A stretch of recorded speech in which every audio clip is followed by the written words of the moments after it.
Selamat datang di channel Ye Chen Ping Mania. Terima kasih kepada Tuan Rahim Awang dan Tuan M. Ridwan yang sudah berlangganan di channel Ye Chen Ping Mania. Semoga dilancarkan rezekinya dan diberikan umur panjang yang penuh keberkahan. Terima kasih kepada semuanya yang sudah like dan subscribe. Semoga selalu diberikan kesehatan dan kesuksesan. Naga tak terkalahkan bab 7332 sampai bab 7333. Jika ini terjadi di masa lalu, Tawana mungkin tidak menganggap serius Gu Qiwi. Lagi pula, kedudukan Gu Qiwi di dunia musik beberapa tingkat di bawahnya. Saat ini, penyanyi yang paling berpengaruh secara global sebagian besar berasal dari Eropa dan Amerika, hasil dari ekspor budaya selama puluhan tahun yang didominasi oleh bahasa Inggris, seperti cengkeraman Hollywood pada perfilman dunia, yang kokoh di puncak. Gu Qiwi merupakan orang kesayangan dunia berbahasa Mandarin, tetapi pengaruhnya secara alami memudar di wilayah non-Tiongkok. Namun, Tawana punya cerita berbeda. Ia tidak hanya terkenal di negara-negara berbahasa Inggris, ia juga mempunyai pengaruh besar di setiap sudut dunia, dan bisa dibilang sebagai penyanyi paling sukses di era globalisasi saat ini. Namun saat ini, yang ingin dia lakukan hanyalah memenangkan hati Gu Qiwi. Dia tidak sepenuhnya yakin apa kesepakatan antara Gu Qiwi dan Ye Chen, tetapi dari nada dan ekspresi mereka selama panggilan telepon, dia tahu Ye Chen sangat menghargainya. Karena Ye Chen peduli, dia juga harus peduli. Gu Qiwi datang dengan persiapan untuk bertemu idolanya. Tidak pernah menyangka idolanya akan bersikap begitu sopan, jadi dia dengan rendah hati menjawab, "Nona Sweet, saya telah mengagumi nama Anda selama bertahun-tahun, saya adalah penggemar Anda bahkan sebelum saya debut." Tawana tersenyum hangat, "Kita berdua penyanyi, teman sebaya, dan karena kamu teman Tuan Ye, itu berarti kamu temanku juga. Jadi, jangan terlalu formal." Setelah itu, dia dengan bersemangat mengundang mereka, "Tuan Ye, Nona Gu, mari kita ke kamar untuk berbicara, saya akan menyiapkan sarapan, kita bisa mengobrol sambil makan."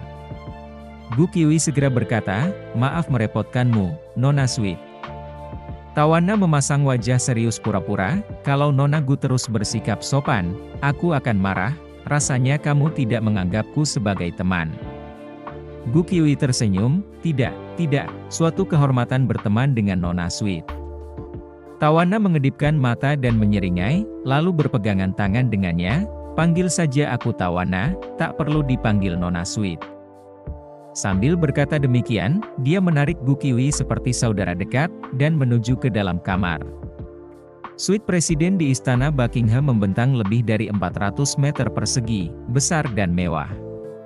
Tawana mengantar mereka ke ruang makan, dan begitu mereka duduk, dia tidak sabar untuk berkata kepada Gu Qiwi, "Nona Gu, sungguh suatu kehormatan untuk mengundang Anda sebagai tamu di konser saya di Anjing. Mengenai biaya penampilan, kami akan sepenuhnya menghormati apapun yang diminta agensi Anda." Gu Qiwi menepisnya, "Menjadi tamu Anda adalah kehormatan bagi saya, bagaimana saya bisa meminta bayaran?" Tawana terkekeh, "Kadang-kadang kami para artis harus mengikuti aturan komersial perusahaan kami. Beberapa agensi tidak mengizinkan artis mereka tampil atau menjadi bintang tamu secara gratis." Gu Qiwi tersenyum, "Jangan khawatir, agensiku sepenuhnya dimiliki oleh bisnis keluargaku, jadi aku yang memutuskan." Tawana berseri-seri karena gembira, "Itu fantastis, itu membuat segalanya jauh lebih mudah. Kita bisa merencanakan pertunjukan ini sesuai keinginan kita. Jujur saja, pengaturan tamu sebelumnya biasanya hanya istirahat di tengah pertunjukan. Saya akan beristirahat di belakang panggung saat tamu tampil. Lalu saya akan kembali untuk bagian kedua, tidak ada interaksi nyata di atas panggung." Ia menambahkan, "Kali ini, aku benar-benar ingin berbuat lebih banyak denganmu, mungkin kita bisa menyanyikan salah satu laguku bersama, lalu salah satu lagumu, dan di sela-sela itu, kau bisa membawakan beberapa nomor solo, bagaimana menurutmu?" Gu Qiwi tertawa lebar, "Aku ikut, aku hafal semua lagumu." Terima kasih masih menyimak channel Ye Chen Ping Mania. Lalu, dengan nada khawatir, dia bertanya, "Ngomong-ngomong, Lagu-laguku sebagian besar berbahasa Mandarin, apa kamu setuju? Benar sekali. Tawana menyeringai, aku juga sudah mendengarkan karyamu. Sebagai musisi, kami cepat menghafal melodi, lirik mungkin sedikit sulit, tapi tidak masalah, kita akan menghafalnya.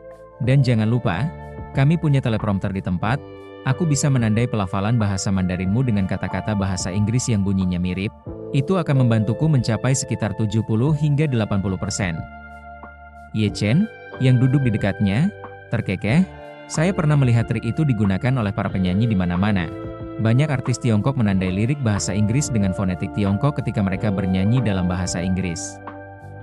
Dia berhenti sejenak, lalu menyeringai, saya ingat meme internet lama yang menjadi populer, tentang Nao Tai Tao. Tawana tampak bingung, tetapi Gu Qiuyi tertawa terbahak-bahak, kakak Ye Chen masih ingat yang itu. Ye Chen menyeringai, dulu tempat ini cukup terkenal, kan? Gu Qiuyi mengangguk, terkikik di balik tangannya. Oh ya, sangat terkenal, banyak penyanyi lokal yang memutuskan saat itu juga untuk bekerja keras dan mengasah pelafalan bahasa Inggris mereka. Tak ingin meninggalkan Tawana, ia tersenyum dan melanjutkan, ayo kita lanjutkan, berapa banyak lagu yang harus aku nyanyikan? Tawana menjawab sambil tersenyum, terserah kamu, 5-8 tidak apa-apa, terlalu banyak acaranya bisa jadi berlebihan. Gu Qiuyi tersenyum balik, 5 kalau begitu, terlalu banyak yang akan mencuri perhatian. Orang-orang di sini untukmu, aku tidak seharusnya memonopoli panggung. Tawana mengusulkan, kalau 5, bagaimana kalau begini? Saat kau tampil, aku tidak akan buru-buru pergi, aku akan memperkenalkanmu ke penonton terlebih dahulu.